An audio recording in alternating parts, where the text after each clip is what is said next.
Assalamualaikum students.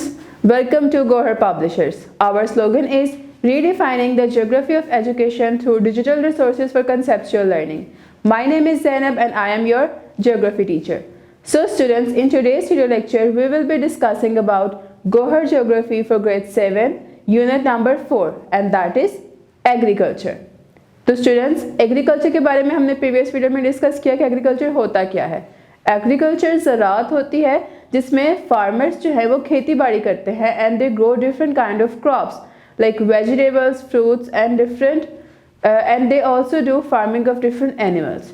And in today's lecture we will be discussing about Pakistan is an agricultural country. अब पाकिस्तान जो है agricultural country क्यों है? क्योंकि हमारे मोस्ट ऑफ द कंट्रीज़ का जो इकोनॉमी होती है वो हमारी एग्रीकल्चर पे बेस करती है। जो अनाज, जो खुराक हम खेती बाड़ी में उगाते हैं उसको हम सेल करके जो है एक अपनी इनकम हासिल करते हैं। तो स्टूडेंट्स, जो पाकिस्तान का 75% जो एग्रीकल्चर है वो हमारा इरिगेशन सिस्टम पे कंसिस्ट करता है। इरिगेशन सिस्टम क्या होता है? तो स्टूडेंट्स, जो इरिगेशन सिस्टम होता है ये फार्मर्स इसलिए यूज़ करते हैं to store water so that वो बाद में उस वाटर से, जो स्टोर वाटर होता है, जो उन्होंने पानी स्टोर किया हुआ होता है, उससे खेती बाड़ी कर सके या एग्रीकल्चर कर सके। क्योंकि जो हमारा अंडरग्राउंड वाटर होता है वो हमारी एग्रीकल्चर के लिए या हमारी खेती बाड़ी के लिए बिल्कुल सूटेबल नहीं होता। तो कुछ फार्मर्स जो हैं वो इरिगेशन सिस्टम यूज़ करते हैं और कुछ फार्मर्स बारिश का इंतज़ार करते हैं। अब जो बारिश का पानी होता है उससे जो खेती बाड़ी या उससे जो फार्मिंग की जाती है उसको हम रेनफेड एग्रीकल्चर कहते हैं। तो स्टूडेंट्स, चूँकि पाकिस्तान एक हॉट और ड्राई वेदर वाला एरिया है तो यहाँ पे मोस्टली जो फार्मर्स हैं वो या तो इरिगेशन सिस्टम की तरफ मूव करते हैं या फिर दे यूज़ रेनफेड एग्रीकल्चर। तो जो हमारे नॉर्दर्न हिली और माउंटेनियस एरिया होता है जैसे कि सवात, चतराल और देर, यहाँ पे चूँकि ज़्यादा बारिश होती है as compare to land area, तो यहाँ के जो फार्मर्स होते हैं वो रेनफेड एग्रीकल्चर भी यूज़ करते हैं and they also use irrigation system for their farming. Now students, let's move toward our next topic that is value of agriculture in terms of Pakistan economy.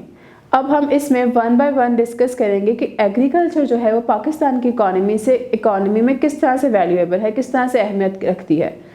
तो स्टूडेंट्स, जैसा कि हमने डिस्कस किया है कि हमारे वर्ल्ड की इकॉनमी जो है लाइक पाकिस्तान की 18.9% GDP जो है वो एग्रीकल्चर पे बेस करती है कि हमारी most of the economy, most of the income जो है वो एग्रीकल्चर से आती है। और हमारे जो लोग हैं, पाकिस्तान के लोग हैं, उनका सबसे ज़्यादा बेसिक पेशा जो है वो ज़राअत का ही है। तो अब हम वन बाय वन इसकी वैल्यूज़ डिस्कस करेंगे। तो सबसे पहली जो वैल्यू है that is source of food.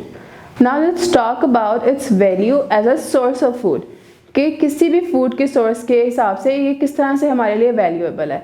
तो स्टूडेंट्स, फार्मर्स जो है हमें डिफरेंट तरह की खुराक प्रोवाइड करते हैं। इधर it can be milk, meat, crops, fruit, vegetables और डिफरेंट तरह के अनाज प्रोवाइड करते हैं जो कि किसी भी मुल्क के लोगों की न्यूट्रिशन के लिए बहुत अहमियत रखती है और उनकी खुराक का ज़रिया है बहुत बड़ा।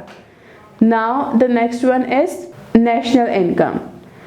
तो स्टूडेंट्स, जो एग्रीकल्चर है वो हमारी नेशनल इनकम इस तरह से है कि हमारा most of the part of the world जो है, मोस्ट ऑफ द पीपल है वो उनका पेशा ज़राअत होता है, वो एग्रीकल्चर से रिलेट करते हैं, वो खेती बाड़ी से अर्न करते हैं। तो हमारा जो नेशनल इनकम है वो हमारा तो एग्रीकल्चर बेसिकली हमारा नेशनल इनकम है उस तरह से। Now let's talk about foreign exchange. अब फॉरेन एक्सचेंज में क्या होता है कि जो फसलें पाकिस्तान में उगाई जाती हैं, लेट्स से फॉर एग्जांपल अगर मैं आपको नाउ लेट्स से कि जो पाकिस्तान में फसलें उगाई जाएंगी उनको मैं किसी और कंट्री के साथ एक्सचेंज करूँगी, लाइक इंपोर्ट एक्सपोर्ट करूँगी, इस तरह की प्रोसेसिंग करूँगी, that will be called foreign exchange. कि मैं एक फसल के बदले किसी दूसरे मुल्क से दूसरी फसल मंगवा रही हूँ या इंपोर्ट करवा रही हूँ। Now the next one is raw material. तो स्टूडेंट्स, एग्रीकल्चर है वो हमारे लिए रॉ मटेरियल प्रोवाइड करती है अबाउट लाइक कॉटन, इस तरह के कॉटन, गंदम, इस तरह के जो हमें रॉ मटेरियल्स प्रोवाइड करती है। बाद में इसको हम ये वाला रॉ मटेरियल जो है इंडस्ट्रीज़ में यूज़ किया जाता है। Now let's move toward balance of payment. अब बैलेंस ऑफ पेमेंट में बेसिकली क्या होता है कि हमारी मोस्ट ऑफ द वर्ल्ड या डिफरेंट जो कंट्रीज़ हैं वो क्या करती हैं कि उनके बहुत ज़्यादा जो लोग हैं वो ज़राअत पे बेस करते हैं, लाइक उनकी इकॉनमी ज़राअत बेस्ड होती है, तो वो जो है डिफरेंट तरह की फ़सलों के एक्सपोर्ट करके वहाँ से जो उनको अखराजात या एक्सपेंडिचर आता है उससे किसी भी कंट्री की पेमेंट जो है वो बैलेंस हो जाती है। लाइक उनका टोटल अर्निंग जो अर्निंग का वे होता है, the way of their earning is basically the export of different crops. So in today's video lecture what we have studied was Pakistan is an agricultural country and how it is important in terms of different value. तो हमने values discuss की, that values were sources of food, national income, foreign exchange, raw material and balance of payment.